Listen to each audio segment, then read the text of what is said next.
Okay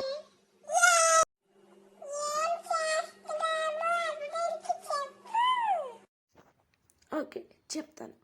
ఇవాళ మనం చేసిన రెసిపీ ఇన్స్టాలో వైరల్ అవుతున్న ఫ్రూట్ సలాడ్. అది నిజంగానే వైరల్ అవుతుందని నన్ను అడక్కు, నేను చూసిన వీడియోలో కూడా వాళ్ళు అలానే చెప్పారు. ఈ సలాడ్ చేస్తున్నంతసేపు నాకు ఒక విషయం గుర్తుకొస్తుంది, అది మీతో షేర్ చేసుకోవాలనుకుంటున్నాను. చిన్నప్పుడు మా అమ్మ నేను పుట్టపర్తి సాయిబాబా వారి భజన మందిరానికి వెళ్ళేవాళ్ళం. ఆ భజన చేసేయడానికి వచ్చిన వాళ్ళంతా బాబా గారి ప్రసాదం కింద ఫ్రూట్స్, కొబ్బరి అన్నీ తెచ్చేవాళ్ళు. మేమందరం దాన్ని కట్ చేసి లాస్ట్లో బాబా గారి విభూది సాంగ్ వచ్చేది. ఆ సాంగ్ వస్తున్నప్పుడు భజన అయిపోతుందని అర్థం.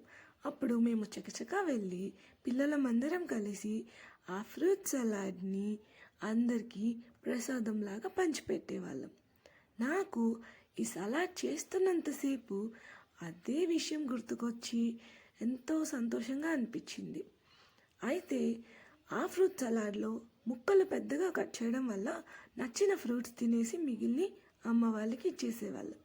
కానీ ఈ ఫ్రూట్ సలాడ్లో ఫ్రూట్స్ అన్నీ చిన్న చిన్నగా, చాలా చిన్న చిన్నగా కట్ చేయడం వల్ల అన్ని ఫ్రూట్స్ బాగా కలిసి ఒకే స్పూన్కి డిఫరెంట్ కైండ్స్ ఆఫ్ ఫ్రూట్స్ అనేవి వస్తున్నాయి.